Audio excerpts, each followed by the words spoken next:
proteccionismo industrial, el proteccionismo económico, no es más que la proyección de nuestras propias necesidades de supervivencia de la población. Si no tenemos un país fácilmente importador donde la gente está batiendo récord de desempleo y de pobreza. Eso es por falta de trabajo. Y el trabajo se defiende a través del proteccionismo económico. Y aclaración importantísima, no un proteccionismo económico mecánico, irracional, ineficiente, sino un proteccionismo económico como desafíos de superación. Esta es una de las falencias que para mí ha jugado mucho y terriblemente en la Argentina. El asociar que el proteccionismo es jauja, que como hay industrias protegidas nos podemos dar el lujo de que los productos argentinos puedan tener un encarecimiento y una baja calidad sin afrontar el desafío de la verdadera competitividad y de la verdadera productividad. Proteccionismo económico sin productividad interna no va. Es una burla, es una concepción despareja, simétrica. Esto es importante sobre todo en materia de inversión extranjera, donde también existe, no digo un mito, pero también una grave distorsión con respecto a que tradicionalmente se ha atribuido a las ideas nacionalistas una aversión a la inversión extranjera. Yo nunca lo he considerado así, en la medida en que la inversión extranjera venga a hacer un verdadero aporte de tecnología, a contribuir a desarrollar o a aprovechar o a explotar recursos naturales necesarios y a instalarse y a dar trabajo argentino. Nadie tendría que ser un irracional el que rechace capital extranjero que viene para inversiones productivas, lo que se llama inversión extranjera directa. Pero acá hay que estar atento al contrabalanceo de la inversión. Primero, cuando el giro de las utilidades de las empresas extranjeras toma un nivel peligroso en relación a las inversiones efectuadas. No nos olvidemos que la gran mayoría de las inversiones extranjeras corresponden a empresas transnacionales. Y las empresas nacionales tienen su propia división internacional del trabajo. Por lo cual, la política de inversiones extranjeras en la Argentina y en el mundo consiste básicamente en que el aporte de concentración económica de las grandes empresas transnacionales se divide en el mundo de tal manera que el mayor comercio mundial se da entre empresas transnacionales ubicadas en distintos países. De allí el famoso problema de los precios de transferencia, donde las filiales compran a las casas matrices o compran a filiales de otros países y donde entran a jugar factores de optimización para la rentabilidad de las empresas que normalmente no tienen que ver con la propia productividad local, sino con factores diferenciales por tipo de cambio, por costo de mano de obra, por abaratamiento de los insumos. Esto es una cosa muy importante para tener en cuenta, porque en la Argentina, como en otras partes del mundo, están surgiendo fuertes industrias de ensamble, empresas transnacionales, lo mismo que con los grupos de holding nacionales que tienen fuertes vinculaciones o sedes en el exterior y en paraísos fiscales, con respecto a la fabricación de deuda externa privada, que es uno de los mecanismos que más ha afectado tanto la economía como las finanzas argentinas. Este es un proceso que se está dando diariamente en la Argentina. Cuando uno abre los diarios, encuentra con que día a día se colocan obligaciones negociables en moneda extranjera y ese aumento de la deuda externa privada, la Argentina ya lo sufrió desde la famosa estatización de deuda externa privada que se produjo a posteriori del fin del proceso militar, con las resoluciones dictadas en el Banco Central entonces por Domingo Cavallo y después por González del Solar. Este tema es importante señalarlo porque existe el peligro que esta situación vuelva a darse, porque en la medida en que aumenta la deuda externa privada, la presión de los grupos económicos concentrados que emiten deuda se hace sentir sobre el Estado, porque si el Estado llega a devaluar para mejorar la competitividad de sus exportaciones, la deuda financiera contraída por estas empresas, lo mismo que la deuda externa del Estado, se encarece y genera un desequilibrio peligroso a la Argentina. Es una de las guadañas que a mi juicio pesan sobre nuestro país. Y sobre este tema de la ambivalencia de las inversiones extranjeras, traigo a colación, creo que década del 80, una interesante reflexión de John Kenneth Galbraith, economista norteamericano que falleció hace pocos años, cuando él observaba que había que estar muy atento, esto lo decía en la década del 80, a las grandes transferencias de capital que se estaban produciendo en el mundo por inversiones extranjeras. Porque él observaba un hecho que es notable. La mayoría de las inversiones extranjeras no vienen a los países en desarrollo para crear nuevas industrias, sino para comprar industrias existentes. Por eso la gran masa de capital se centra en adquisiciones y fusiones de empresas ya existentes.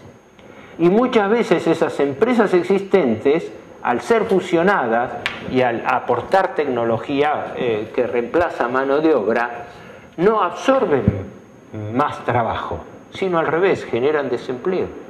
Por lo cual, la inversión extranjera, si no está debidamente regulada, puede ser contraproducente para los intereses nacionales. Con el tema básico del mito de la economía de mercado. Se ha dicho hasta el cansancio, que ninguna economía es libre. Toda economía está regulada. La única diferencia es si la regulación la hace el Estado, como corresponde, o la hacen los grandes grupos empresarios privados en función de sus intereses. Esto es una verdad de perogrullo en la época que vivimos, porque las empresas y los grandes grupos empresarios tienen un poder comparable y hasta superior al del Estado. En consecuencia, no estamos diciendo ninguna hipótesis conspirativa en este tema. El proceso de concentración económica del sistema capitalista es una regla.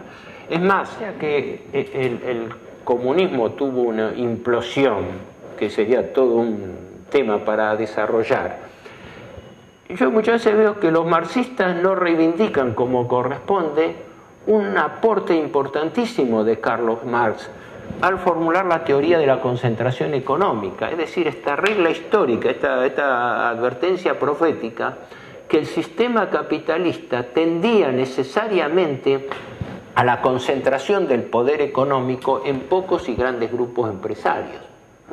Es lo que después formula a su vez Lenin en su trabajo sobre el imperialismo, fase final del capitalismo, donde desarrolla esto, que esto era una idea común a todo el socialismo del siglo XIX, lo que había explicado un socialista nacional como era Werner Sombart, y lo que después rescata y formula políticamente Benito Mussolini. Porque Mussolini decía que el capitalismo había pasado por tres grandes etapas. La primera era el capitalismo decimonónico, una especie de capitalismo darwinista salvaje, donde había toda una lucha de mercado sin reglas, sin juego, con explotación del trabajador. Pero que esa etapa del capitalismo había concluido hacia fines del siglo XIX, como es sabido, por el proceso de concentración económica. Y Mussolini agregaba que en la época que él vivía, en la Primera Guerra Mundial, se había dado el tercer estadio del capitalismo, el estadio en el cual los grandes grupos económicos asaltan el poder del Estado, lo controlan y lo regulan en función de sus intereses y no del interés nacional. Que esa fue la reacción del socialismo nacional y fue un poco la explicación del fascismo europeo. Esto es importante porque hoy en día, si nosotros llevamos este razonamiento al extremo, nos encontramos con que una de dos. Dentro de una concepción liberal, tenemos que aceptar que el mercado se comporta como una deidad. Porque si entendemos, como decía en alguna oportunidad el propio fundador Adam Smith, que existe una mano invisible en el mercado que regula, es decir, si creemos que el mercado tiende espontáneamente al orden, a la superación, estamos partiendo de una idea priorística y dogmática. El mercado no tiende al orden espontáneamente, el Estado tiende al entropía. El Estado el que tiende al orden. De allí la necesidad de intervención del Estado. Pero no la intervención por deporte, la intervención por despotismo, la intervención por la autoridad de orden en función de los intereses nacionales, que nunca lo van a tener los intereses privados, porque los intereses privados, por lógica, por naturaleza, van a buscar su propio interés.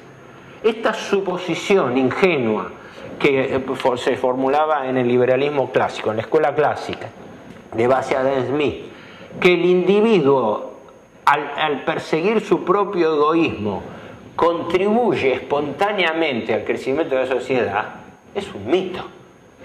Es casi, diríamos, un esquema inocente.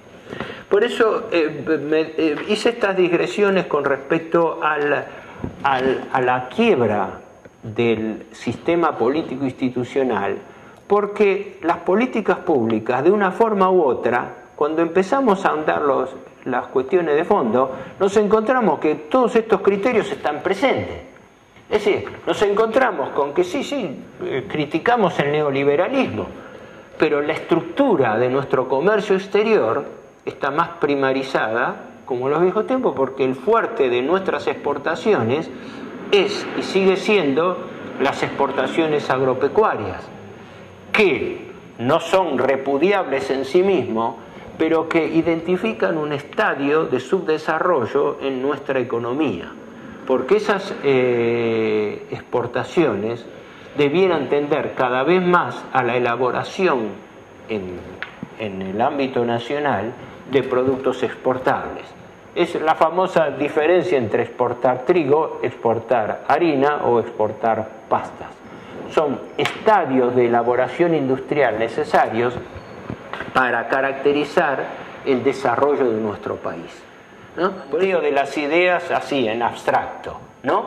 Y se repudian en abstracto, se repudian en los discursos. Pero resulta que cuando vamos a la aplicación de las políticas prácticas nos encontramos lo siguiente, ¿no? Para poner un ejemplo reciente, la General Motors, en crisis en Estados Unidos, hace una inversión en la Argentina, y hace una inversión en la Argentina, préstamo que ya devolvió y que parece que rentablemente fue positivo, eso no entro en nada, pero se da la paradoja que la General Motors hace una inversión en la Argentina financiada por el Estado con plata del ANSES, que es plata de los jubilados. Es decir, pareciera... El profesor Aldo Ferrer hace ya mucho tiempo decía que las expansiones de las transnacionales era ambivalente en materia financiera, porque las empresas transnacionales tradicionalmente se financiaban en los países de origen. Claro, él te ponía el ejemplo, dice, si viene una empresa como Ford a pedir crédito en un banco local, ¿quién le va a negar a Ford, una empresa transnacional con toda solvencia, un préstamo? Mientras que si viene un intento de competidor nacional no podía haberse beneficiado en la misma escala. Pongo estos ejemplos para demostrar que si no tenemos presente estas restricciones y estos factores de crisis en la economía argentina, no vamos a poder entender por dónde discurre el tema de los intereses nacionales. Esto donde está más patente es en la dicotomía y en la contraposición entre finanzas y economía.